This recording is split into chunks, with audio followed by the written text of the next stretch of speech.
하나님의 말씀 함께 보시겠습니다. 오늘 우리에게 주시는 하나님의 말씀은 창세기 15장 6절과 갈라디아서 3장 6절 말씀입니다. 먼저 창세기 15장 6절 말씀입니다. 아브라함이 여호와를 믿으니 여호와께서 이를 그의 의로 여기시고. 다음은 갈라디아서 3장 6절 말씀입니다. 갈라디아서 3장 6절 아브라함이 하나님을 믿음에 그것을 그에게 의로 정하셨다 함과 같으니라. 아멘. 이제 박민우 목사님께서 나오셔서 창세기 15장 6절에 대한 세 가지 의문, 이런 제목으로 하나님의 말씀 선포해 주시겠습니다. 네, 오늘은 창세기 15장 6절과 갈라디아서 3장 6절 말씀으로 창세기 15장 6절에 관한 세 가지 의문이라는 제목으로 하나님의 말씀을 전하도록 하겠습니다. 지난 시간에 이어서 구약성경의 칭의 교리의 첫 번째 근거가 되는 창세기 15장 6절에 대해서 살펴보고 있습니다. 이 구절의 참 의미를 추적하는 최선의 방법 중에 하나는 바로 이 구절을 인용한 신약 성경을 연구하는 것이에요. 왜냐하면 신약 성경의 저자들은 이 구절을 제대로 이해해서 인용했을 것이기 때문에 그렇습니다. 창세기 15장 6절은 신약에서 세 차례 인용되어 있는데요. 로마서 4장 3절, 갈라디아서 3장 6절, 야고보서 2장 23절 이렇게 인용되어 있습니다. 그 중에서 사도 바울이 그의 편지에서 가장 먼저 인용했던 갈라디아서 3장 6절을 세 가지로 정리해서 설명해 드리고 있습니다. 그래서 첫 번째, 창세기 15장 6절이 왜 칭의의 교리의 근거인가 지난주에 살펴봤는데요. 바울은 율법의 행위가 아니라 믿음으로 의롭다함을 받는다라고 주장합니다. 이신칭의입니다. 그리고 그 근거로 믿음의 조상 아브라함을 예를 들었어요. 근데 창세기 15장 4절 6절을 보면 아브라함이 믿은 것은 자손에 대한 하나님의 약속이었습니다. 그렇기 때문에 존 월턴은 그의 창세기 주석에서 아브라함의 믿음은 구원과는 관계가 없고 믿음 체계와도 관계가 없으며 창세기 15장 6절은 엄밀한 의미의 구원론의 반영이 아니라라고까지 말했습니다. 이렇게 생각하는 것이 어느 정도 이해가 됩니다. 왜냐하면 아브라함이 믿었던 것은 죽은 자를 살리시며 없는 것을 있는 것으로 부르시는 하나님의 능력을 믿었기 때문에 그렇습니다. 어떻게 기적을 믿는 믿음이 하나님 앞에 의가 될 수 있겠어요? 그래서 이 신학자, 존 월턴 신학자도 창세기 15장 6절은 구원과 관계가 없다라고 이렇게 설명을 했다라는 거예요. 그러면 후손에 대한 약속을 믿는 것을 왜 하나님은 의로 여기셨을까요? 그 답이 갈라디아서 3장 8절에 나옵니다. 또 하나님이 이방을 믿음으로 말미암아 의로 정하실 것을 성경이 미리 알고 먼저 아브라함에게 복음을 전하되 모든 이방인이 너로 말미암아 복을 받으리라 하였느니라. 바울은 창세기 12장 3절에서 하나님께서 땅의 모든 족속이 너로 말미암아 복을 얻을 것이다 라고 한 약속을 하나님께서 아브라함에게 복음을 전했다라고 설명하고 있습니다. 그런데 아브라함으로 말미암아 아브라함의 후손이 복을 받는다라고 하면 우리가 쉽게 이해할 수 있는데 어떻게 아브라함으로 말미암아 모든 족속이 복을 받을 수 있을까요? 왜냐하면 이것은 아브라함 때문이 아니라 아브라함 후손 가운데 메시아가 나올 것이기 때문에 그렇습니다. 그래서 그 메시아로 말미암아 모든 족속이 복을 받을 것이라는 거예요. 이 약속은 메시아에 대한 약속이고 아브라함은 그것을 믿었다라는 거예요. 구약의 복음은 무엇입니까? 오실 메시아를 믿는 것이에요. 신약의 복음은 오신 메시아 예수님을 믿는 것입니다. 그래서 하나님께서 아브라함에게 하신 약속이 복음이라는 거예요. 아브라함을 통하여서 모든 족속이 복을 받으리라. 아브라함의 후손 가운데 메시아가 태어날 것이다. 오실 메시아에 대해서 약속한 그것이 복음이라는 거죠. 이렇게 오실 메시아이신 예수님에 대한 예표를 믿는 것이 구약시대의 복음이에요. 사도 바울이 창세기 12장 3절을 왜 복음이라고 칭했는지 이해가 가시죠. 근데 창세기 15장에서 아브라함이 믿은 것도 바로 메시아가 태어나게 될 자신의 후손에 대한 믿음이었어요. 창세기 15장 1절에서 6절에 보면 이후에 여호와의 말씀이 환상 중에 아브라함에게 임하여 이르시되 아브라함아 두려워하지 말라. 나는 내 방패요 너희 지극히 큰 상급이니라. 아브라함이 이르되 주 여호와여 무엇을 내게 주시려 하나이까? 나는 자식이 없사오니 나의 상속자는 이 다메섹 사람 엘리에셀이니이다. 아브라함이 또 이르되 주께서 내게 씨를 주지 아니하셨으니 내 집에 길린 자가 내 상속자가 될 것이니이다. 여호와의 말씀이 그에게 임하여 이르시되 그 사람이 내 상속자가 아니라 내 몸에서 날 자가 내 상속자가 되리라 하시고 그를 이끌고 밖으로 나가 이르시되 하늘을 우러러 무뼈를 셀 수 있나 보라. 또 그에게 이르시되 내 자손이 이와 같으리라. 아브라함이 여호와를 믿으니 여호와께서 이를 그의 의로 여기시고. 아브라함은 자식이 없었기 때문에 다메섹 사람 엘리에셀을 상속자로 여기겠다고 했습니다. 그러나 아브라함이 상속자를 여겼던 엘리에셀을 통해서가 아니라 아브라함의 몸에서 태어날 이삭을 통해서, 그러니까 아브라함의 육신의 후손을 통하여서 메시아가 이 땅에 오실 것이라고 예수님이 말씀하셨습니다. 지난주에 잠시 설명해 드린 것처럼 문선명도 이만희도 아브라함의 육적 후손이 아니기 때문에 절대로 메시아가 될 수 없는 거예요. 그러니까 시작부터 잘못된 이단인 거예요. 그래서 내 몸에서 날 자가 내 상속자가 되리라. 하늘을 우러러 무뼈를 셀 수 있나 보라. 내 자손이 이와 같으리라 라는 이 말씀을 바울이 복음이라고 이야기한 창세기 12장 3절에 땅의 모든 족속이 너로 인하여 복을 얻을 것이라 라는 내용과 동일한 내용인 거예요. 그러니까 바울이 창세기 12장 3절의 말씀을 인용하면서 아브라함에게 하나님이 복음을 전했다라고 이야기를 했습니다. 왜냐하면 아브라함의 후손을 통하여서 아브라함으로 말미암아 복을 얻는다는 것은 아브라함을 말하는 것이 아니라 아브라함에게 태어날 후손, 그 후손 가운데 메시아가 있기 때문에 그런 거예요. 그러니까 오실 메시아에 대해서 전하는 것입니다. 그것이 복음이라고 바울이 얘기했어요. 근데 창세기 12장 3절의 그 내용과 방금 읽은 창세기 15장 5절 6절에 나오는 내용이 동일하다는 거예요. 그러므로 창세기 12장 3절의 약속이 복음이라면 창세기 15장 4절 5절의 약속도 복음이 된다라는 거예요. 그래서 아브라함이 이 약속을 믿은 것을 하나님께서 그의 의로 여기셨다라고 기록되어 있는 거예요. 그리고 사도 바울이 이 구절을 인용하면서 칭의 복음의 근거로 사용하고 있는 것이라는 겁니다. 지난 시간까지 여기까지 설명을 드렸고요. 오늘은 둘째, 셋째를 마저 설명하겠습니다. 두 번째, 아브라함은 언제 의롭다함을 받았나? 아브라함은 창세기 12장과 15장 중에 언제 의롭다함을 받았을까요?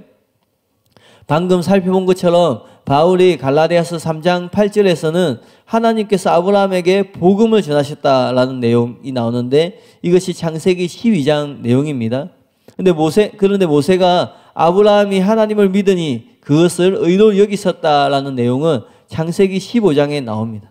그러면 아브라함은 창세기 12장에서 하나님이 전하는 복음을 들었고 또 15장에서는 그 하나님을 믿어서 의로 여겼다고 하는데, 그렇다면 이 아브라함은 창세기 12장과 15장 중에 어느 시점에서 의롭다함을 받았을까요? 이런 질문을 던지는 이유가 있습니다. 왜냐하면 아브라함은 창세기 12장에서 하나님의 부르심을 받고 그때 처음으로 하나님을 믿었기 때문에 그래요. 창세기 12장 1절 4절에 보면 여호와께서 아브라함에게 이르시되 너는 너의 본토 친척 아비 집을 떠나 내가 내게 지시할 땅으로 가라. 내가 너로 큰 민족을 이루고 내게 복을 주어 내 이름을 창대케 하리니 너는 복의 근원이 될지라. 너를 축복하는 자에게 내가 복을 내리고 너를 저주하는 자에게 내가 저주하리니 땅의 모든 족속이 너로 인하여 복을 얻을 것이라 하신지라. 이 아브라함이 여호와의 말씀을 쫓아갔고 롯도 그와 함께 갔으며 아브라함이 하란을 떠날 때에 그 나이 75세였더라. 그러니까 아브라함이 창세기 12장에 하나님의 부르심을 받아서 이렇게 길을 떠납니다.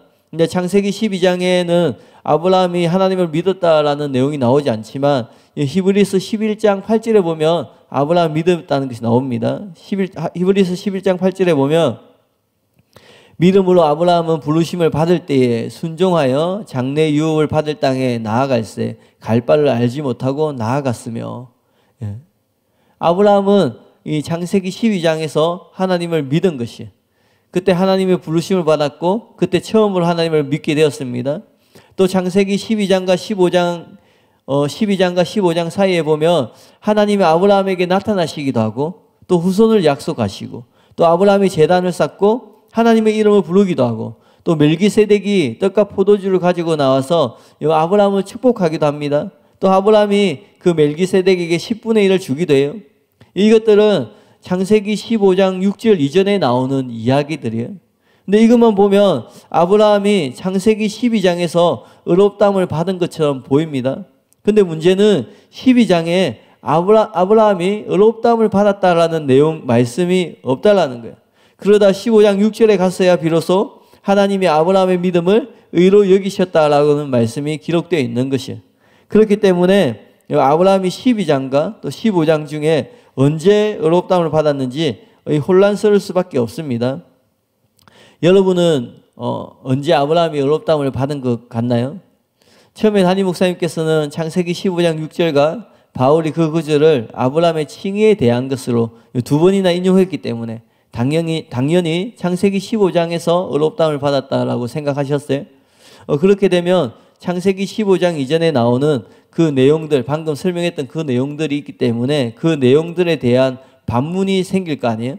그래서 그것을 해결해야 했어요. 그래서 담임 목사님께서 그 모든 반문에 대한 답을 찾았고 그리고 원고를 정리했습니다. 아브라함은 창세기 15장에서 의롭다함을 받았다 이렇게 정리를 했어요. 그러면서 아더 핑크가 담임 목사님과 똑같은 해석을 했다는 사실을 발견하게 되었습니다. 한 가지 난제를 생각해 보도록 하자. 아브라함은 창세기 15장 6절에서 의롭다 여기심을 받기 오래전에 이미 신자였나? 우리는 이 사건 이전에 이미 아브라함이 신자의 상태에 있었다고 말할 수 있다. 그것은 마치 베드로를 만나기 이전에 고넬료의 상태와 비슷했던 것으로 여겨진다. 고넬료가 베드로를 만나기 전에도 하나님을 믿었고 또 기도도 했고 구제도 하고 그렇게 했지만 베드로를 만나서 그때 비로소 구원을 받게 됐잖아요. 그러니까 그것을 얘기하는 거예요. 히브리서 11장 8절은 그가 믿음으로 갈대아 울러를 떠나 갈 바를 알지 못하고 나아갔다고 분명하게 말하지 않는가.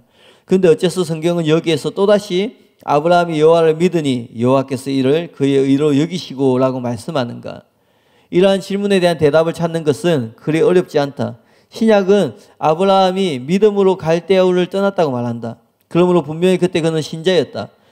그러나 거기에서 그의 믿음은 의로 여기심을 받은 것과 연결되어 언급되지 않는다. 대신에 성경께서는 로마서와 갈라디아서에서 아브라함의 믿음이 의로 여기심을 받는 때를 여기 창세기 15장으로 제시하기를 기뻐하셨다. 그 이유는 무엇인가? 그것은 창세기 15장에서 아브라함의 믿음이 그리스도를 상징하는 그의 자손과 관련한 하나님의 약속과 직접적으로 연결되기 때문이다. 이와 같이 아브라함이 의로 여기심을 받은 믿음은 약속된 자손과 관련하여 하나님이 말씀하신 것을 믿는 믿음이었다. 성령께서 의롭다 하심에 이르는 믿음을 위한 본보기로서 선택하시기를 기뻐하신 것은 바로 여기 즉 창세기 15장에서의 아브라함의 믿음이었다. 그리스도를 떠나 의롭다 하심은 없다. 형제들아 너희가 알 것은 이 사람을 힘입어 제사함을 너희에게 전하는 이것이며 또 모세의 율법으로 너희가 의롭다 하심 얻지 못하던 모든 일에도 이 사람을 힘입어 믿는 자마다 의롭다 하심을 얻는 이것이라. 그러므로 여기 즉 창세기 15장에서 아브라함이 처음으로 하나님을 믿는 것은 아니었다. 다만 여기에서 하나님은 처음으로 그의 의를 공개적으로 확증하기를 기뻐하셨다. 이것을 오늘날 경우와 비교해 보자. 오늘날 그리스도인들이 이 생의 일상적인 관심사들과 관련하여 하나님을 믿을 수 있을 것이다. 그러나 그러한 믿음이 곧 그들을 의롭다함을 받는 믿음은 아니다. 의롭다함을 받는 믿음은 우리 주 예수 그리스도의 인격 및 사역과 직접적으로 관련된다. 창세기 15장에 언급된 아브라함의 믿음의 성격은 바로 이것이었다. 그는 그리스도를 가리키는 하나님의 약속을 믿었다. 그러므로 우리는 창세기 12장이 아니라 15장에 갔어야 비로소 여호와께서 이를 그의 의로 여기시고 라는 말씀을 읽게 된다. 하나님의 방법은 얼마나 완전한가. 이 내용 간략하게 얘기하면 창세기 12장에서 믿었지만 그것은 고넬료 같은 믿음이었다는 거예요. 15장에서 비로소 직접적으로 아들에 대한 믿음을 가졌고 그래서 그때 하나님께서 그를 의롭다 여기셨다. 오늘날도 하나님을 믿는다고 할 수 있지만 정말 예수님을 믿어야 구원받는 것처럼 15장 이전에 아브라함의 믿음이 그런 상태였다라는 것이라는 거예요. 그런 설명입니다. 아더 핑크의 해석은 담임 목사님 해석과 일치했어요. 그래서 한동안 담임 목사님은 이 해석이 옳다고 믿으셨어요. 그런데 이 해석을 단번에 무너뜨리는 예상치 못한 복병을 만나게 됩니다. 그것은 창세기 15장 6절에 믿으니라는 단어에 숨겨져 있는 의미였어요. 이 믿으니라는 단어의 원어적 의미인데요. 앨런 로스가 쓴 창세기 강해 주석에 보면 이렇게 쓰여 있습니다. 창세기 15장 6절은 중요한 진리를 보여주고 있으나 아브라함의 핵심을 가리키는 것은 아니다. 그것은 열애 전에 그가 우르를 떠날 때 이미 이루어졌다. 믿다를 나타내는 히브리어 단어의 형태는 그의 믿음이 1절에서 5절에 기록된 사건들 이후에 시작된 것이 아님을 보여준다. 그러니까 창세기 15장에서 아브라함이 처음으로 의롭다함 받은 것이 아니라 이미 그 전부터 믿고 있었다라는 거예요. 담임 목사님이 이 내용을 읽고 깜짝 놀라셨어요. 그래서 즉각 WBC 주석을 찾아봤는데 이렇게 쓰여 있었습니다. 외해 에민, 이게 와우 플러스 완료형인데 그는 믿었다라는 동사형은 아마도 반복되거나 계속되는 행동을 나타낼 것이다. 믿음은 야훼의 말씀에 대한 아브라함의 일반적인 응답이었다. 또 그 책에서 고든 웨함은 게제니우스가 저명한 히브리어 문법책 내용을 인용하면서 창세기 15장 6절의 믿음에 대해서 이렇게 썼어요. 과거의 이례적 사건에 대해 와우 완료형을 사용하는 것은 이례적이다. 와우 미완료가 통상적인 경우이다. 그것은 과거에 반복된 행위를 나타낸다. 그는 줄곧 믿었다. 네. 그러니까 아브라함이 창세기 15장에서 처음 믿은 것이 아니라 계속 믿어왔다라고 얘기를 하는 거예요.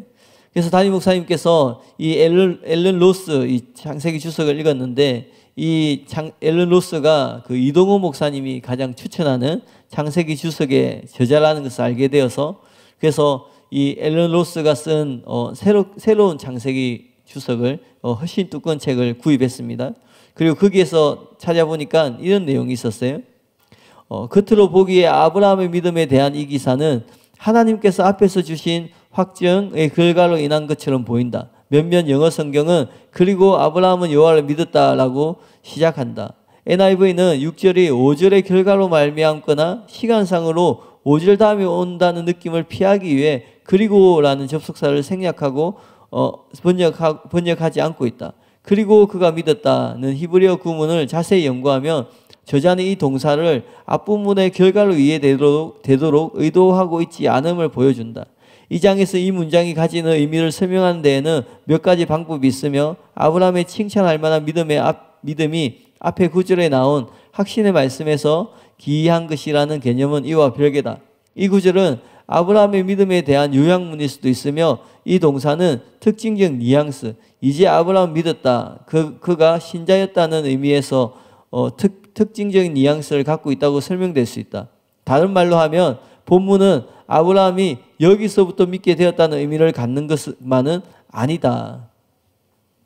또 이 주석과 함께 구입한 케네스 매튜 창세기 주석에도 보니까 아브라함은 창세기 15장 6절에서 처음 믿은 것이 아니라 창세기 12장부터 계속 믿어왔던 것이고 하나님께서 그 믿음을 의로 여기신 것이다 라는 내용이 나왔습니다. 담임 목사님께서 단지 이런 주석만 읽은 것이 아니라 정말 이 주석에 나오는 히브리어 문법이 맞는지 여러 방법을 통하여서 확인했어요. 그러니까 확인해 보니까 이 히브리 문법이 정확한 문법인 거예요. 그 결과 이제 담임 목사님께서 공들여서 완성한 해석이 완로로 무너지는 거예요. 창세기 15장에서 아브라함이 의롭다함을 받았다. 근데 12장에서 하나님을 믿었잖아요. 근데 12장과 15장 사이에 많은 사건들이 있는데 그러면 아브라함이 15장에서 하나님을 믿었는데 어떻게 12장에서 15장 사이에 그런 사건들이 있는가?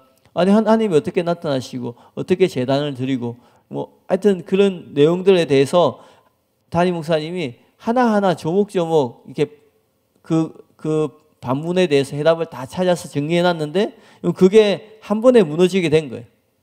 창세기 15장에서 아브라함이 처음 의롭다함 받은 것이 아니라는 것을 확인된 거예요. 그래서 담임 목사님은 그 해석을 버리고 이 새로운 새롭게 발견한 이 해석을 받아들이셨어요. 그러나 그 후에도 의문이 완전히 사라진 건 아니었어요. 여전히 이런 의문이 남아 있으셨어요.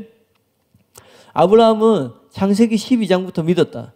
그러나 그때 의롭다함을 받았다는 말은 성경 어디에도 없다. 또 15장에 나오는 자손에 대한 약속을 믿는 것을 이로 여기신 것 또한 사실이다. 그런데도 아브라함이 창세기 12장에서 의롭다함을 받았다고 할 수 있을까? 예. 지금 여러 주석과 히브리어 문법을 보면은 아브라함이 창세기 15장에서 처음 의롭다함을 받았다, 처음 믿었다는 내용이 아닌 게 분명히 확인이 되었어요. 그러니까 아브라함은 창세기 12장부터 믿었던 거예요. 그런데 그 창세기 12장에 아브라함이 믿었는데 그 믿음이 의롭다함을 받았다는 내용이 성경 어디에도 나오지 않는 거예요. 그러니까 아브라함이 창세기 12장에서 의롭다함을 받았다는 것이 과연 맞는가, 확실한가 의문이 들 수 있다는 거죠. 그래서 담임 목사님은 아브라함이 12장과 15장 중에 정확히 언제 의롭다함을 받았는지 확실히 정리하고 싶었지만 도저히 분별할 수 없었습니다. 그런데 어느 날 하나님의 은혜로 홀리오니 히브리 10장이 떠오르면서 이 의문이 깔끔하게 해결되셨어요. 아브라함은 창세기 12장에서 처음 믿습니다. 물론 12장에는 그때 믿었다는 말이 나오지 않지만 아까 히브리서 11장 8절에 확인한 것처럼 믿음으로 아브라함은 부르심을 받을 때에 순종하여 이렇게 나오는 것처럼 아브라함이 창세기 12장에서 처음 이렇게 하나님의 부르심을 받을 때 하나님을 믿었어요. 또 히브리서 11장 1절 2절에 보면은 믿음은 바라는 것들의 실상이요 보이지 않는 것들의 증거니 선진들이 이로써 증거를 얻었느니라는 말씀이 나옵니다. 그러나 이것만으로는 이때 아브라함의 믿음이 의롭다함을 받은 믿음인지 다른 종류의 믿음인지 정확히 알 수가 없어요.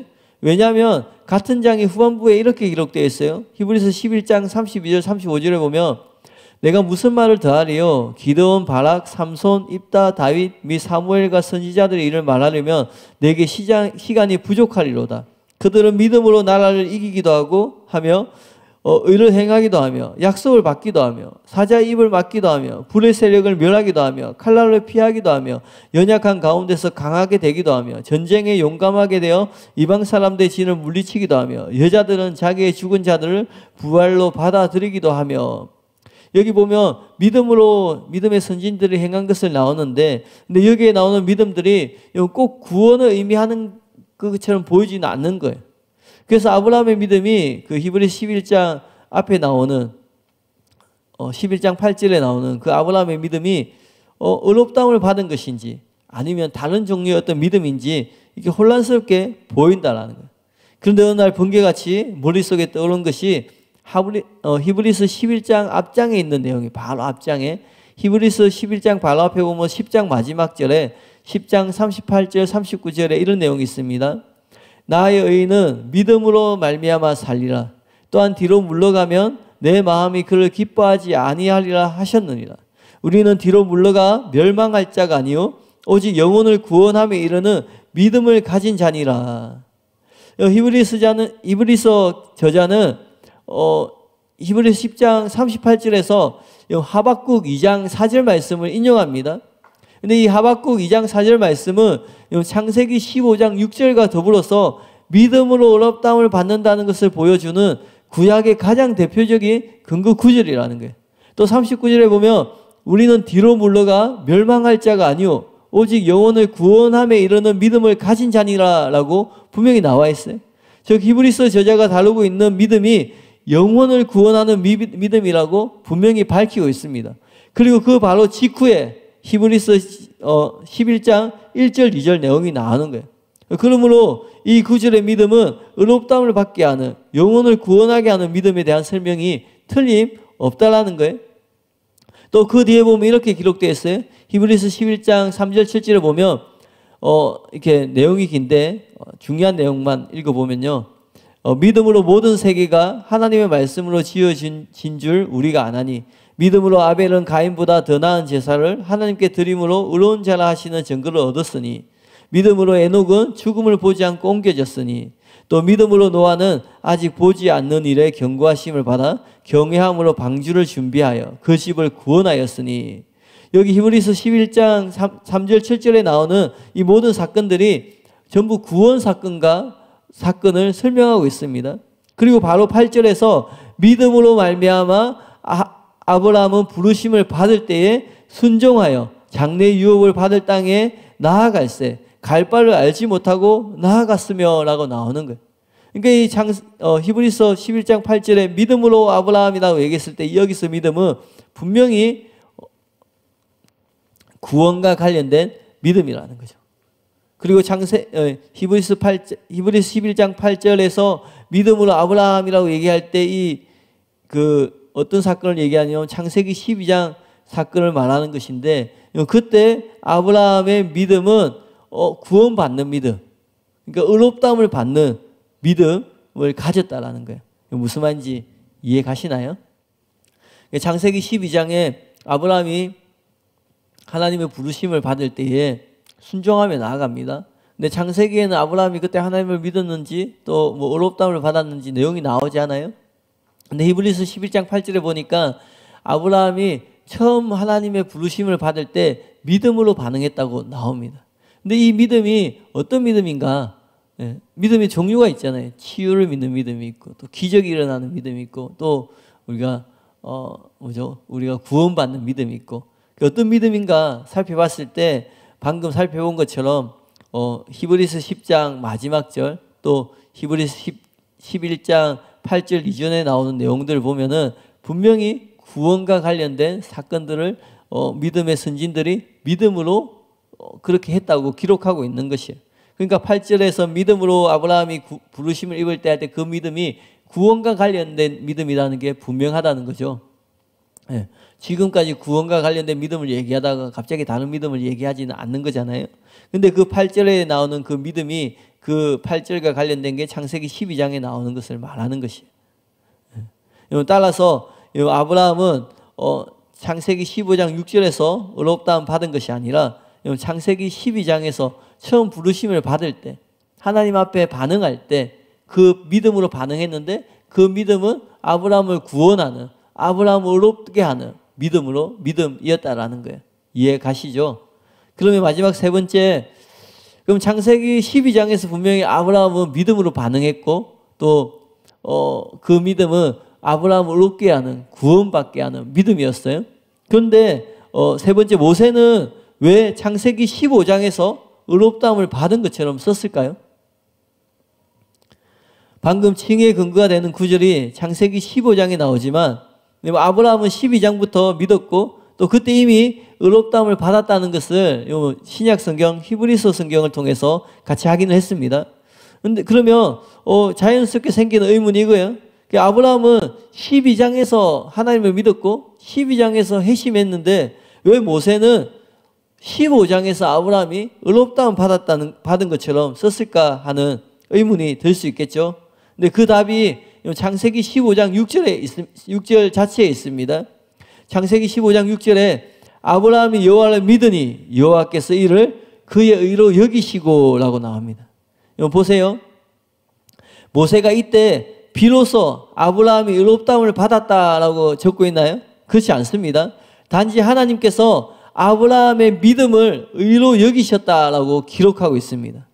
이 앞에 설명해 드린 것처럼 이 믿으니라는 단어는 계속 믿어온 것을 뜻하는 것이에요.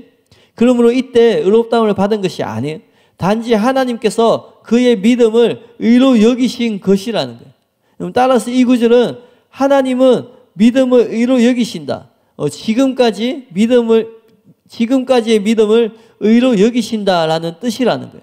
그러니까 아브라함이 이때 처음 하나님을 믿었고 이때 하나님이 처음 아브라함을 의롭게 여기신다는 그 말이 아니라 하나님께서는 믿음을 의로 여기시는데 하나님은 아브라함이 어떤 믿음을 의로 여기셨냐면 아브라함이 12장부터 믿어왔던 그 믿음을 의로 여기신다라는 내용이라는 거예요.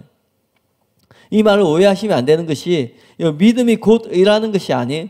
여기신다라는 단어에 함축되어 있듯이 믿음은 의가 아닙니다. 믿음이 곧 의가 아니에요. 로마서 4장에 보면은 믿음으로 된 의 혹은 믿음의 의라는 표현이 나와요.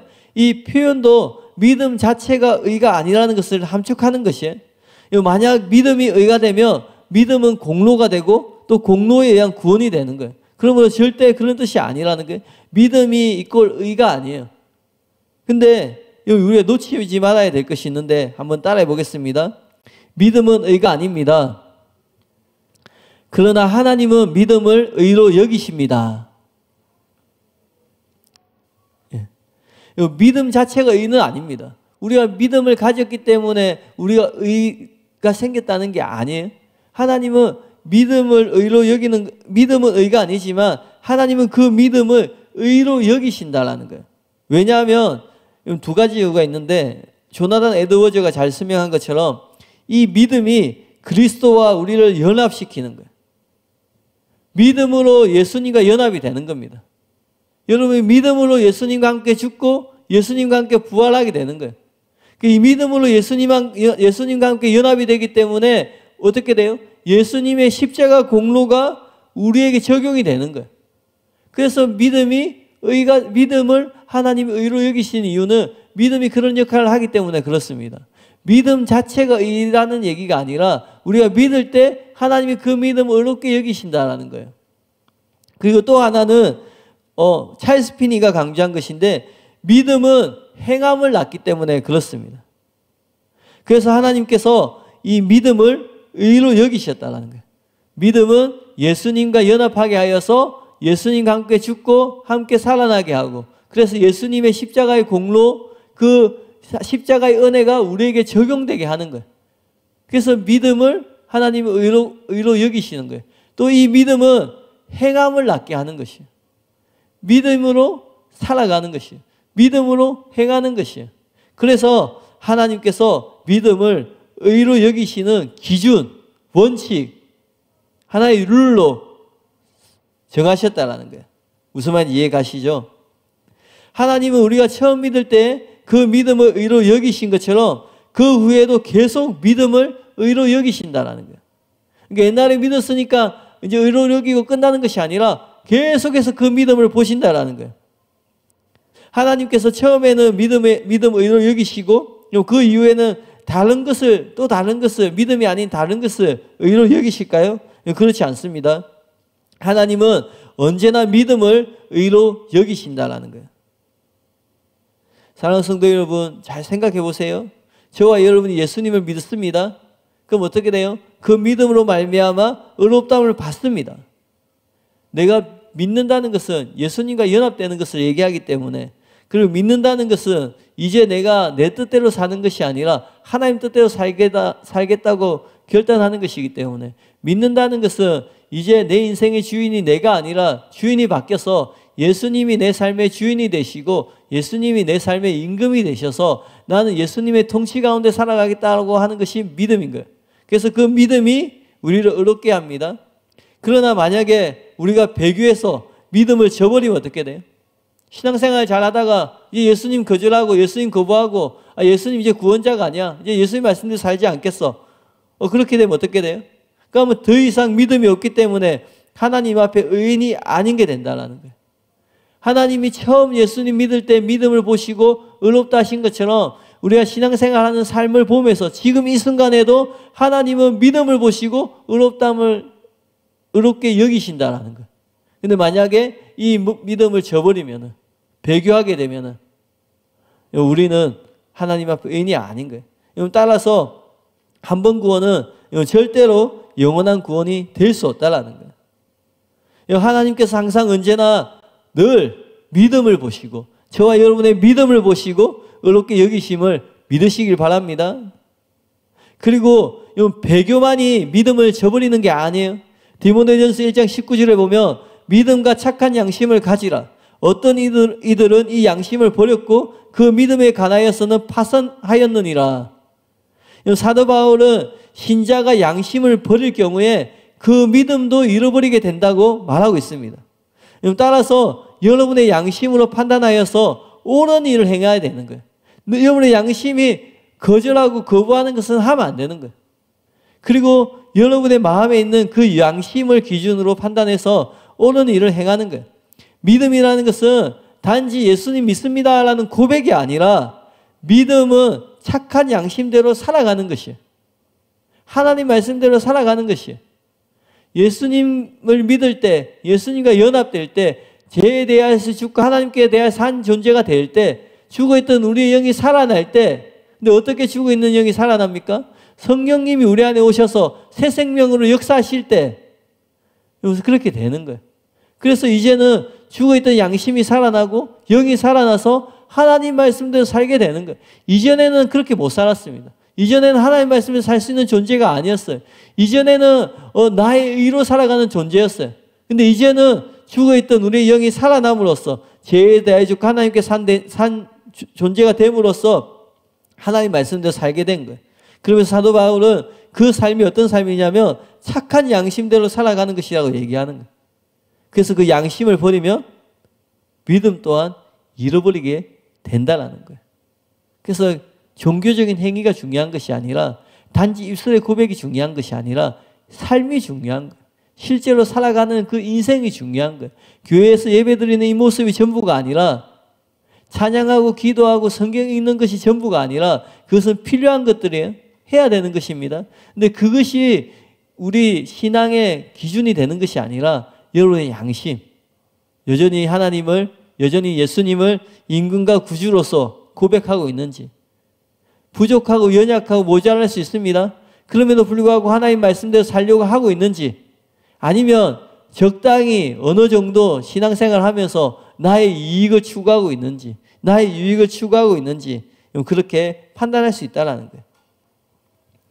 이처럼 하나님은 항상 믿음을 의로 여기십니다. 그 증거가 로마서 4장에 나와 있어요. 로마서 4장 3절에 보면 성경이 무엇을 말하느냐, 이 성경은 창세기 15장 6절을 말하는데요. 아브라함이 하나님을 믿음에 그것이 그에게 의로 여겨진 바 되었느니라. 로마서 4장 19절 22절에 보면 그가 100세나 되어서, 이건 창세기 21장과 그 전이에요. 자기 몸이 죽은 것 같고 사라의 태가 죽은 것 같음을 알고도 믿음이 약하여지지 아니하고 믿음이 없어 하나님 약속을 의심하지 않고 믿음으로 견고하여져서 하나님께 영광을 돌리며 약속하신 그것을 또한 능히 이루실 줄을 확신하였으니 그러므로 그것이 그에게 의로 여겨졌느니라. 이처럼 보면은 로마 4장에서도 보면은 지금 아브라함이 하나님을 믿었다고 하고 또 하나님께서 그것을 의로 여겼다고 나오는데 시기가 달라요. 앞에 것은 창세기 15장 4장 3절은 로마 4장 3절은 창세기 15장에 나오는 이야기를 하는 것이고 또 로마 4장 19절 22절에 나오는 것은 그 나이가 100세가 되었을 때 이야기를 하는 것이에요. 시기가 서로 달라요. 하나님은 각각 시기의 믿음을 의로 여기신다라는 거예요. 그러니까 창세기 15장에서도 아브라함의 믿음을 보시고 그것을 의로 여기셨고 또 창세기 21장 아브라함의 100세가 되었어도 그 몸이 죽은 것 같이 되었음에도 불구하고 아브라함이 하나님을 믿은 것, 그 믿음을 하나님은 의로 여기셨다라는 거예요. 그러므로 창세기 15장 6절은 이때 아브라함이 의롭다함을 받았다는 것이 아니라 단지 하나님은 믿음을 의로 여기신다는 것을 보여주는 것이 된다라는 것이에요. 무슨 말인지 이해가시죠?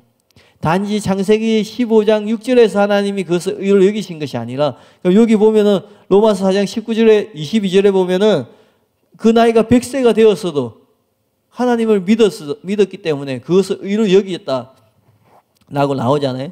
그러니까 아브라함이 75세에 부르심을 받을 때 하나님 믿었고 또 시간이 좀 지나서 한 85세 한 그 정도 됐을 때도 또 아브라함이 믿어가지고 또 의로 여기고 또 100세가 되었어도 믿어가 의로 여기고 그렇게 되는 것이 아니라 하나님은 그 시기마다 아브라함의 믿음을 보시고 의롭게 여기셨다는 거예요. 그러니까 한 사람이 이때 의롭게 여겼는데 또 시간 지나서 또 의롭게 여김을 받는 것이 아니라 아브라함은 줄곧 하나님께서 의롭게 여겼다는 거예요.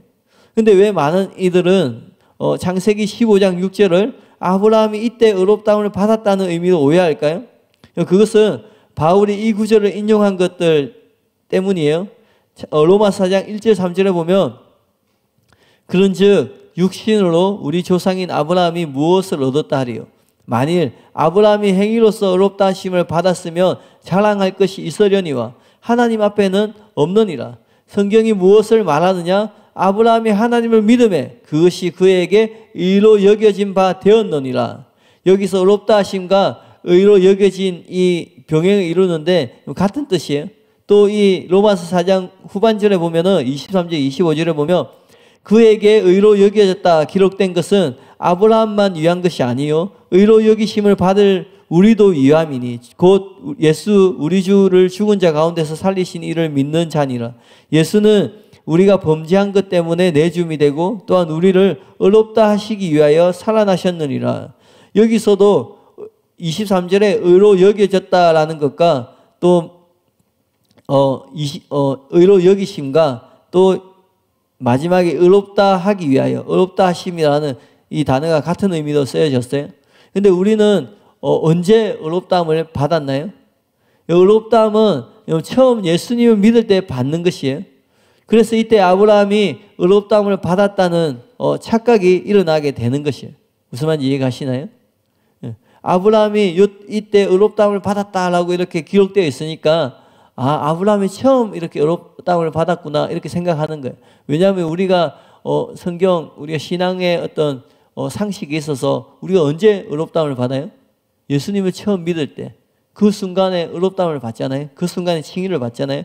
그런 생각이 있으니까 여기서 아브라함이 의롭다함을 받았다라는 내용이 나오니까 이때 처음 아브라함이 의롭다함을 받았구나라는 착각이 일어난다라는 거예요. 왜냐하면 우리가 처음 예수님 믿을 때 의롭다함을 받는 것처럼. 하지만 바울은 로마서 4장 3절에서 창세기 15장 6절을 이때 아브라함이 의롭다함을 받았다는 의미로 인용한 것이 아니라는 거예요. 아브라함은 75세에 하란 땅을 떠났고 또 창세기 15장 이후에는 85세 때 하갈을 첩으로 맞이했어요. 그렇기 때문에 창세기 15장 6절은 아브라함의 나이가 85세 이전으로 추적이 됩니다. 그런데 이 구절을 이때 의롭다함을 받은 것을 보면 그때뿐만 아니라 100세 때 또다시 아브라함이 의롭다함을 받은 것이 된다는 거예요. 그래서 아까 말씀드린 것처럼 아브라함이 이때도 의롭다함 받고 이때도 의롭다함 받고 그렇게 표시가 되는 거예요. 그러면 100세 때 아브라함이 의롭다함 받았다는 내용이 나오니까 그럼 그때 처음 의롭다함 받은 것인가? 그런 것이 아니라는 거죠. 로마서 4장 19절 22절에 이렇게 기록되어 있어요. 아까 읽은 것인데 그가 100세가 되어 그래서 마지막에 보면 약속하신 그것을 또한 능히 이루실 줄을 확신하였으니 그러므로 그것이 그에게 의로 여겨졌느니라. 여기도 의로 여겨졌느니라라는 말이 나오잖아요. 그럼 아브라함이 100세 때 그러면 처음으로 의롭다함을 받은 것인가? 그렇지 않다라는 거예요. 그러니까 이게 모순이 될 수 있는 거예요. 그렇게 되면. 그렇게 생각하면. 창세기 15장에서 처음 의롭다함을 받았다. 여기 의로 여겨졌으니까 그것이 의로 받은 것이라 생각하면 로마서 4장에 나오는 것처럼 100세 때 의롭다함을 의로 여겨졌느냐는 말이 나오니까 그럼 이 둘의 시기가 다르니까 그러면 어느 것이 진짜 의로 여겨진 것인가? 이렇게 모순이 되는 거예요. 그러니까 아브라함이 12장에서 의롭다함을 받고 또 15장에서 의롭다함을 받고 또 100세에서 또 의롭다함을 받았다. 그런 내용이 아니라 창세기 그런 내용이 아니라는 거예요. 그러니까 아브라함이 창세기 15장 6절에서 의롭다함을 받았다는 것은 그때 의롭다함을 받은 것이 아니라 아까 설명해드린 것처럼 다른 의미라는 거예요. 무슨 말인지 이해가시죠? 창세기 15장 6절은 에서 아브라함이 하나님을 믿으니 하나님이 그것을 의로 여기셨다라는 것은 그때 아브라함이 의롭다함을 받았다라는 내용이 아니라는 거예요. 그러면 창세기 15장 6절은 어떤 의미일까요? 그것은 칭의의 시기에 대한 것이 아니라는 거예요. 창세기 15장 6절은 하나님이 사람의 무엇을 보시는가 하는 내용이라는 거예요. 바로 하나님은 사람의 믿음을 보시고 그것을 의로 여기신다는 것을 보여준다는 거예요. 그러니까 창세기 15장 6절의 말씀은 아브라함의 칭의의 시기를 말하는 것이 아니라 하나님께서 칭의를 어떻게 행하시는지 원리를 보여주는 것이라는 거예요. 하나님은 사람에게서 믿음을 보시고 그것을 의로 여기신다는 거예요. 그렇기 때문에 누구든지 믿으면 의롭다함을 받습니다. 그 사람이 이전에 어떤 죄를 지었든 어떤 죄인이었든 상관없이 그 사람이 예수님을 믿는 순간 예수님과 연합되는 순간 예수님의 십자가 공로가 적용되어서 또 성령님이 우리 안에 임하셔서 우리가 그 믿음으로 말미암아 의롭다함을 받게 된다는 거예요. 이해가시죠? 그래서 사도 바울이 칭의의 복음을 설명하는 거예요. 듣고 믿음으로 구원받는다는 거예요. 율법의 행위가 아니라 듣고 믿음으로 구원받는다라는 거예요. 그러면서 그 칭의의 복음을 설명하면서 그 근거로 창세기 15장 6절을 인용하는 것이에요. 왜냐하면 창세기 15장 6절은 아브라함이 칭의를 받은 시기를 말하는 것이 아니라 하나님이 사람을 어떻게 칭의하시는지 칭의의 원리를 보여주는 말씀이기 때문에 사도 바울이 그 말씀을 가져와서 인용했다라는 거예요. 이해가시죠? 그러니까 사도 바울이 아브라함은 창세기 12장에서도 하나님을 믿었고 의롭다함을 받았고 또 15장에서도 믿음으로 의롭다함을 받았고 또 나중에 백세에도 의롭다함을 받는데 사도 바울이 칭의의 복음을 설명하면서 창세기 12장이 아니라 15장의 내용을 가져와서 적용하는 것이 잘못된 것이 아니라는 거예요. 하나님은 그때 아브라함을 의롭게 여긴 것이 아니라 하나님은 아브라함의 믿음을 보시고 의롭게 여기셨다는 거예요. 그러니까 지금도 마찬가지예요. 지금도 하나님은 저와 여러분의 믿음을 보고 의롭게 여기신다는 거예요. 사도 바울이 전하고자 하는 복음이 그것인 거예요. 칭의의 시기, 구원의 시기가 아니라 칭의의 원리, 구원의 원리가 보여주는 것이라는 것이 이해 가시죠?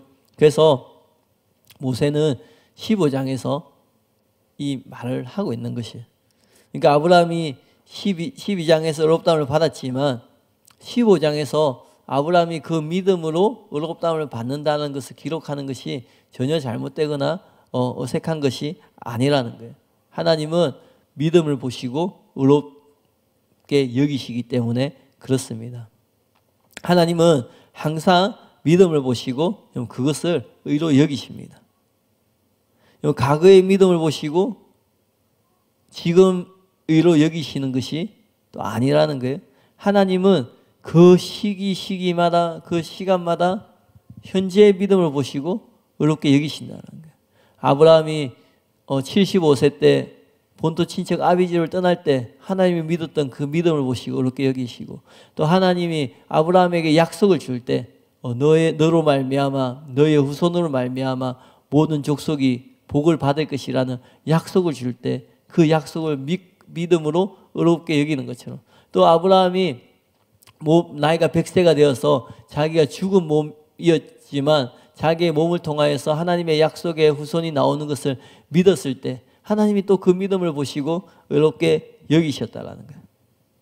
그러니까 우리가 한번 믿음으로 끝나는 것이 아니라 그 믿음은 유지돼야 되는 거예요. 그 믿음이 잃어버릴 수 있습니다. 배교하여서 예수님을 거부하고 거절함으로써 그렇게 될 수 있어요. 그런데 우리가 입술로는 예수 믿는다고 신앙생활을 하고 있지만 선한 양심을 따라 살지 않으면 그 믿음이 파손된다고 사도 바울은 경고하고 있는 것이에요. 그러니까 항상 깨어서 믿음 가운데 행하는 자가 돼야 된다는 거예요. 그래서 항상 여러분의 선한 양심이 인도하는 대로 그렇게 신앙생활을 해야 되는 거예요.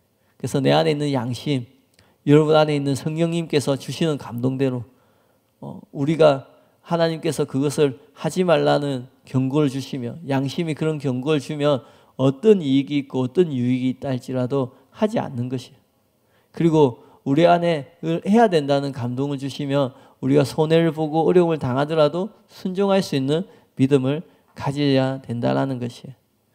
여러분 그 양심을 따르지 않으면 이게 누구나 쉽게 경험할 수 있습니다. 예. 내가 다른 사람을 도와줘야 되는 마음이 있었는데 또 도울 수 있는 상황이었는데 돕지 않는 이유는 자기 자신을 사랑하는 마음이겠죠. 좀 불이익을 당하지 않으려고 하는 마음, 손해 보지 않으려고 하는 마음. 지나고 나면 마음이 편한가요? 그렇지 않습니다. 야, 나는 이제 물질적 손해를 안 봤으니 야, 다행이다.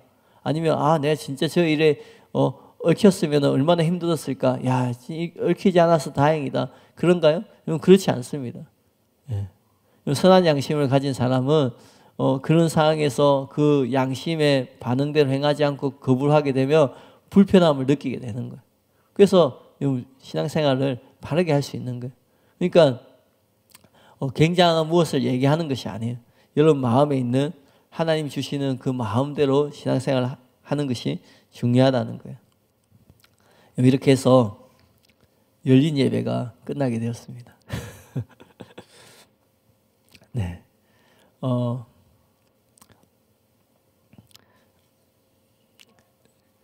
담임 목사님이 어제 이제 열린 예배가 이제 안 하게 되니까 저한테 혹시나 서운할까봐 이렇게 이야기를 하시더라고요. 사실 어떤 일 하다가 이렇게 안 하게 되면은 좀 아쉬움이 남고 그런 마음이 들잖아요. 근데 저는 사실 그런 마음이 들지 않습니다. 왜냐하면 정말 최선을 다했거든요. 저는 제가 할 수 있는 최선을 다해서 정말 진짜 할 수 있는 온 힘을 다 쏟았어. 제가 할 수 있는데 더 할 수 있는데 멈추지 않았고 할 수 있는 최선을 다했기 때문에 사실은 후회가 남지 않고요. 또 사실 열린 예배를 매주 하면서 이 일을 언제까지 내가 할 수 있을까? 언제까지 이 감당할까? 더 좋은 사람이 오시면 해야 되고 하는데 매주 하는 것들이 부담이 되기도 하고 또 마치 끝없는 무엇처럼 느껴질 수 있잖아요. 그런데 하나님이 기도하는데 그런 마음의 평안을 주셨어요. 어떤 마음을 주셨냐면 진리 말고는 영원한 것은 없다 이런 마음을 주셨거든요. 그래서 내가 영원히 하는 것이 아니구나. 더 좋은 사람이 오면은 또 그렇게 될 수 있겠구나 생각했는데 역시 전혀 생각지 못한 방법으로 하나님이 이렇게 역사해 주셔가지고 이렇게 마무리하게 되었는데요. 더 이렇게 잘 섬길 수 있었을까 이런 생각이 들 수도 있지만 사실은 저는 제가 할 수 있는 역량 안에서 최선을 다했기 때문에 그런 후회는 남진 않고요. 근데 이제 여러분이 이제 다음 주부터는 이제 더 이렇게 편하게 예배 드릴 수 있도록 그렇게 배려해 주시는 겁니다. 담임 목사님도 많지 않은 분들이 참석하는 것에 대해서 늘 마음에 이렇게 짐이 되고 그러셨는데 근데 저는 여러분이 몇 분 이렇게 참석해 주셔서 너무 감사하고 늘 이렇게 자리 지켜주셔서 너무 감사했고요. 다음 주부터 이제 우리 김동우 목사님이 전해주시는 말씀 듣고 큰 은혜 받으시길 바랍니다. 그래서 아마 더 많은 분들이 이 자리에 오셔서 예배를 드리실 거예요. 그래서 여러분은 동일하게 주일날 11시에 또 10시 반에 찬양이 시작되니까 이곳에 오셔서 예배를 드리시면 되고요.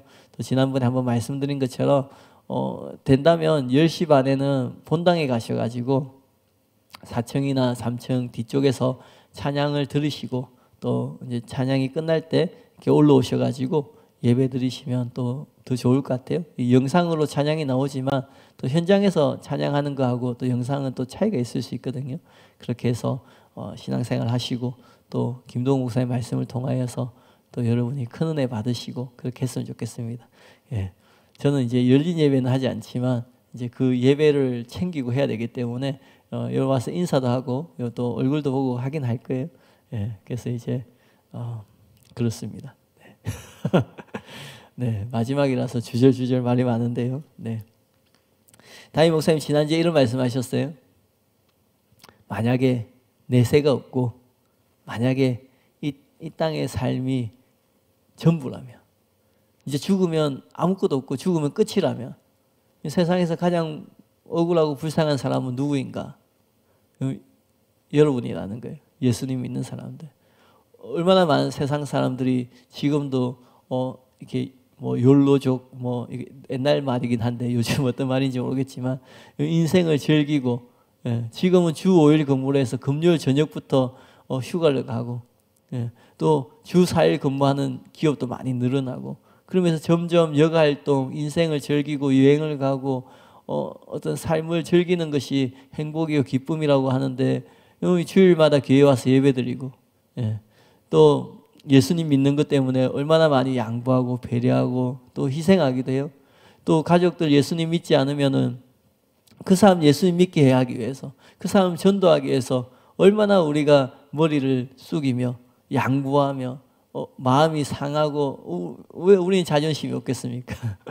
왜 우리는 마음이 상하지 않겠습니까? 왜 억울하지 않겠습니까? 근데 그 영혼 한번 전도해 보려고 그 영혼 구원해 보려고 그 영혼 교회로 인도하기 위해서 얼마나 그렇게 해요. 그래서 여기 앉아 계신 분들이 귀한 거예요.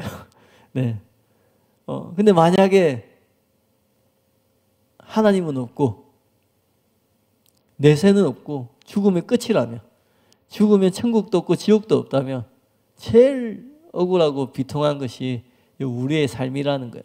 근데 반대로 있다면, 실제로 이 삶이 끝이 아니고 죽음 이후에 심판이 있고 영원한 천국과 영원한 지옥이 있다면, 그럼 제일 불쌍한 사람은 누구예요? 제일 불쌍한 사람은 지금 이 시대 가운데 먹고 마시는 사람들인 거예요. 재벌들인 거예요. 유명한 정치인들, 인기 있는 연예인들, 모든 사람들 우러러보는 사람들, 예수님 믿지 않는, 이 세상이 전부인 것처럼, 내가 가진 것이 마치 전부인 것처럼, 그것을 즐겨야 되는 것처럼, 마치 부자와 나사로에 나오는 그 부자처럼, 세상을 호령했던 임금들이 있습니다. 영웅호걸이라고 하죠.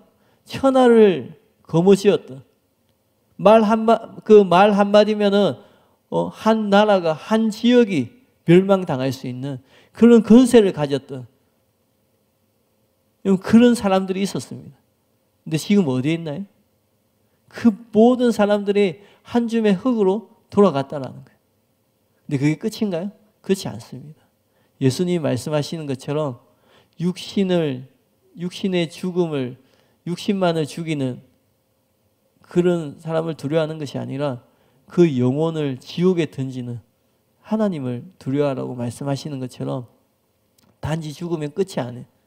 여러분, 사람들은 육신의 죽음이 끝이라고 해서 이 죽음을 두려워해요. 근데 성경을 보면요, 그 죽음이 끝이 아니라고요. 그 뒤에 또 다른 사망이 있습니다. 둘째 사망이 있습니다. 요한계시록에 보면 그것을 영원한 불못이라고 얘기해요.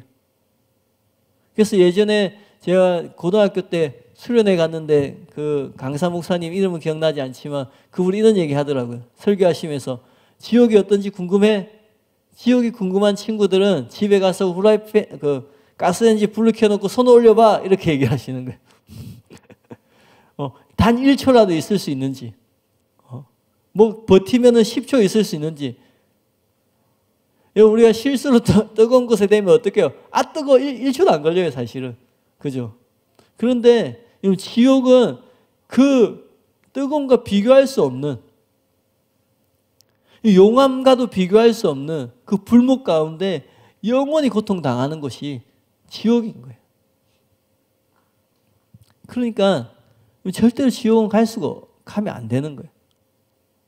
근데 만약에 진짜 천국과 지옥이 없다면 우리가 가장 억울하지만, 근데 천국과 지옥이 있기 때문에 실제로 가장 불쌍하고 실제로 가장 안타까운 분들은 예수를 믿지 않는 사람들인 거예요.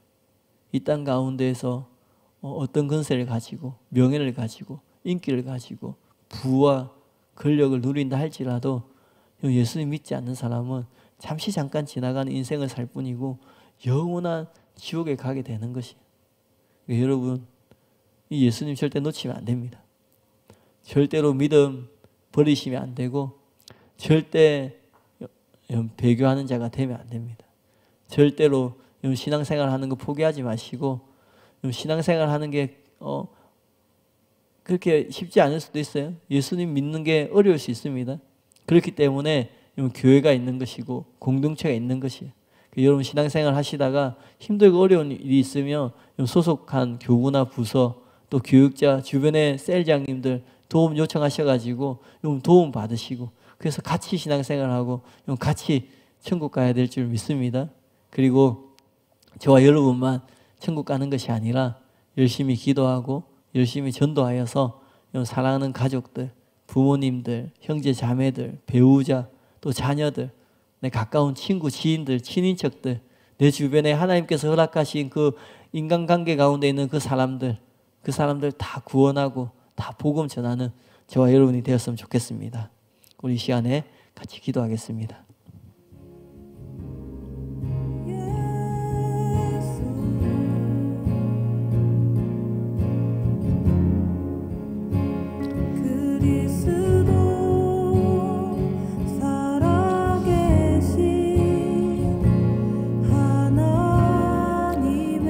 하나님 감사합니다. 모든 것이 하나님의 은혜임을 고백합니다.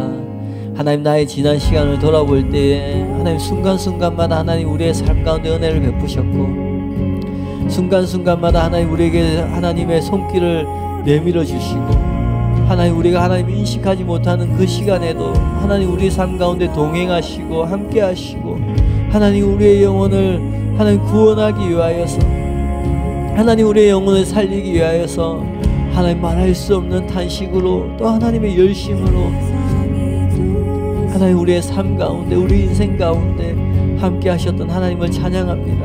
하나님 너무나 귀한 우리 성도님들 한 분 한 분을 예수님의 이름으로 축복합니다. 하나님 우리 사랑하는 성도님들의 살아온 인생을 아시고 그 신앙의 여정을 너무나 주님이 가장 잘 아시옵니다. 하나님께서 그 인생 가운데 함께 하셨고 그 신앙의 여정 가운데 함께 하셨습니다. 하나님 그 인생 가운데 어떤 어려움이 있었는지 하나님 어떤 힘든 일이 있었는지 하나님 어떤 상처와 아픔이 있는지 누구보다 주님이 가장 잘 아시오니 하나님 이 시간에 임하셔서 그 마음 만져주시고 위로해 주시고 그 상처를 으로 싸매주시고 치유해 주시고 회복하여 주시옵소서. 하나님이 얼마나 귀하게 여기시는지 하나님이 얼마나 한 사람 한 사람 사랑하시는지 하나님이 그 한 영혼을 구원하기 위해서 얼마나 그 마음을 쏟으시고 애를 쓰시며 하나님이 얼마나 그 영혼이 돌아왔을 때 기뻐하며 춤을 추며 하나님 천국에서 잔치가 열렸던 하나님 그 하나님의 사랑과 그 기쁨과 그 평강이 하나님 이 시간에 사랑하는 우리 성도님들의 심령 가운데 부어지게 하여 주시옵소서. 세상이 줄 수 없는 평강이 무엇인지 하나님으로부터 천국으로부터 임하는 평강이 무엇인지 하나님이 경험할 수 있도록 은혜를 베풀어 주시옵소서. 우리의 상황과 환경이 아니라 하나님으로부터 임하는 위로부터 임하는 하나님 기쁨으로 충만하게 하시고 세상이 감당하지 못하는 하나님 믿음으로 나아가는 사랑하는 성도님들 될 수 있도록 하나님 축복하여 주시고 하나님 함께하여 주시옵소서. 하나님 사랑하는 교회 가운데 함께 하시는 주님을 찬양합니다. 하나님 이 교회를 세우시고 이 교회 가운데 은혜를 베푸시고 수많은 영혼들을 불러주심을 감사합니다. 하나님 우리가 돌보아야 되고 우리가 섬겨야 되는 영혼들이 누구입니까? 하나님 이 교회 가운데에서 하나님 우리의 손길이 필요한 영혼들이 누구입니까?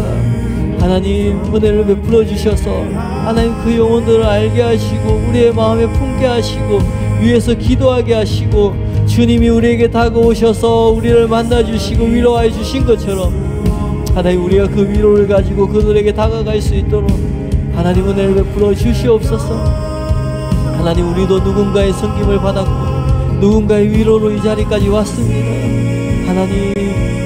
하나님 우리가 그들을 품을 수 있도록 하나님 정말 아무도 다가가지 않는 자가 있다면 나에게 주님의 마음을 부어주셔서 그 영혼에게 다가갈 수 있도록 하나님 그래서 하나님이 그 영혼을 돌보시고 하나님이 그 영혼을 기억하고 계시고 하나님이 그 영혼도 사랑하시고 귀하게 여기심을 하나님 깨달을 수 있도록 하나님 은혜를 베풀어 주시옵소서.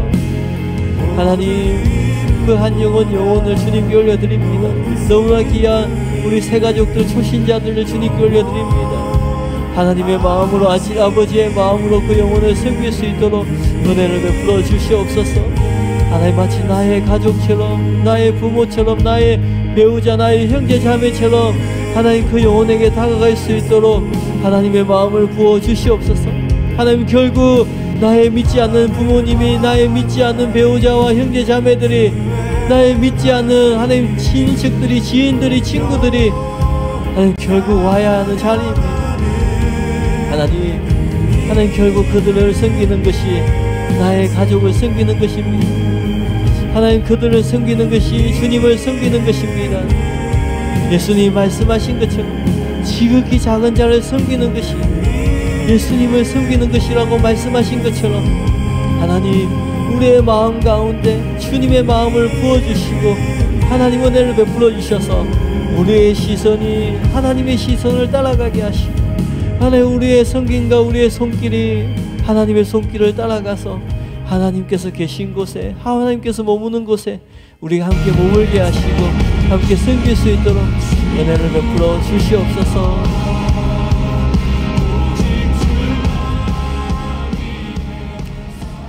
하나님 감사합니다. 하나님 열린 예배 가운데 함께 하셨던 주님을 찬양합니다. 또 하나님 제2 예배 가운데에도 더 충만하게 임하여 주시고 하나님 더 많은 새가족들이 더 많은 초신자들이 하나님 이 예배를 통하여서 주님을 알아가게 하시고 또 사랑하는 교회 가운데 잘 적응할 수 있도록 주님 은혜를 베풀어 주시옵소서. 담임 목사님에게 놀라운 은혜와 또 특별한 전략을 부어주심을 감사합니다.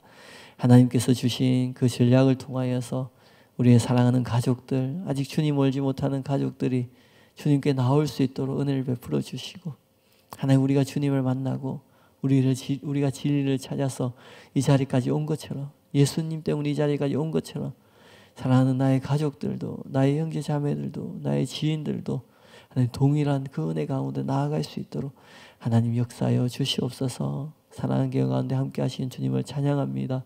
사랑하는 교회 모든 사역을 통하여서 주님 홀로 높임 받으시고 주님 홀로 영광 받으시옵소서. 예수님의 이름으로 축복하며 기도하였습니다. 아멘.